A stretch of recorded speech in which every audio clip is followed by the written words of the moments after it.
For this lab, we will be using the motion of a star to calculate the mass of the black hole that this star is orbiting. The objectives of this lab in order to find the mass of the black hole are seen here. First, we will use the motion of the star given in points of position to calculate the velocity and momentum of the star at each point. From there, we will find the change in momentum of the star at each point, and then further find the perpendicular and parallel components of the change in momentum based on the direction of the momentum of the star. Given this information, we will calculate the final distance from the star to the black hole, and then use this distance, Newton's law of gravitation, and the perpendicular change in momentum to estimate the mass of the black hole.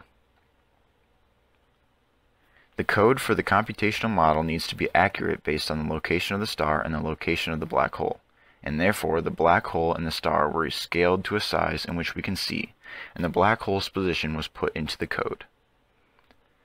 Also, the mass of the star and the time step of 1 day, or 86,400 seconds, were put into the code to verify that the correct values of mass and delta t were being used in later calculations. The CSV file of positions of the star is read and put into X and Y lists to be used in the lines of code. Here we can see that there are new lists being created by finding the change in position of the star and the X and Y directions over the change in time.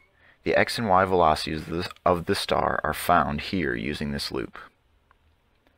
The second loop in the code is used to first calculate the initial and final velocities of the star using the list created earlier.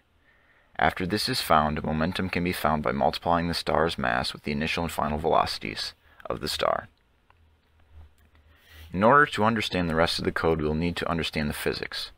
First, the overall change in momentum over the change in time can be calculated as seen in the first line here, since the time step is relatively small. Then, we know from the definition of vectors that the momentum vector is split up into the direction magnitude of the vector. When this is differentiated, we use the product rule to find this equation. Also, we know that the change in momentum can be split up into the perpendicular and parallel components that will describe the curviness and speed changes of the object respectively. The parallel component of the change in momentum is calculated as seen here and is multiplied to the direction of the momentum, p hat. Then the perpendicular component is found by subtracting the parallel component from the overall change in momentum. Now that we understand the physics, the code is run as seen here. To verify the accuracy, please pause the video and observe the congruency of the physics seen a moment ago to the code.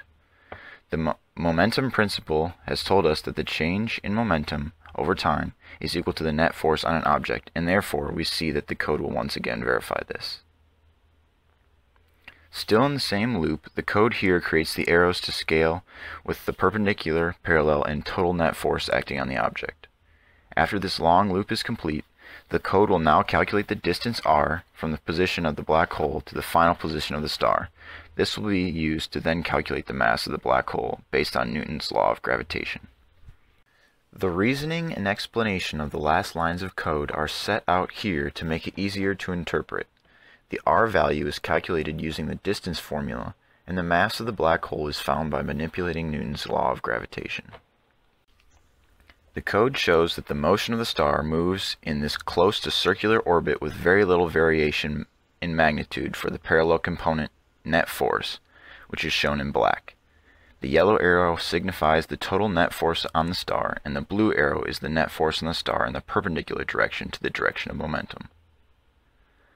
Once the code has run, it printed out values for the final time, magnitude of the total net force, its parallel and perpendicular component magnitudes, the mass of the black hole, and the distance between the star and the black hole. Here, the second to last number is the calculated mass of the black hole, 1.9819 times 10 to the 31st kilograms. What if?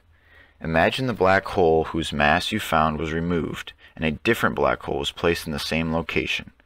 Assume the motion of the observed star remains unchanged and is affected only by the gravitational force of the new black hole. Could you tell the difference?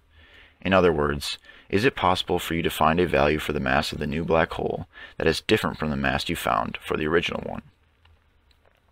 If we decompose our forces acting on the star, we can derive the fact that the movement, speed, and position of the star are directly related to the mass of the black hole.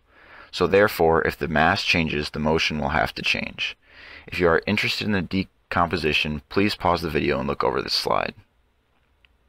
What does it mean? Discuss the differences between the net force on an object and the change in momentum of the object. Here it is seen that actually the values of the net force on the object is equal to the change in momentum of the object. However, it is important to know that these two values are not the same. The force on the object in a certain direction will cause the change in momentum. This is a cause and effect scenario. Therefore, they are not necessarily the same despite being equal. So, in this lab, we were able to calculate the unknown mass of the black hole using the motion of a star, which is experiencing only the force of gravity from the black hole.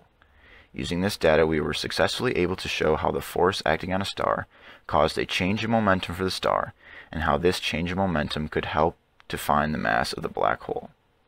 Thank you for watching.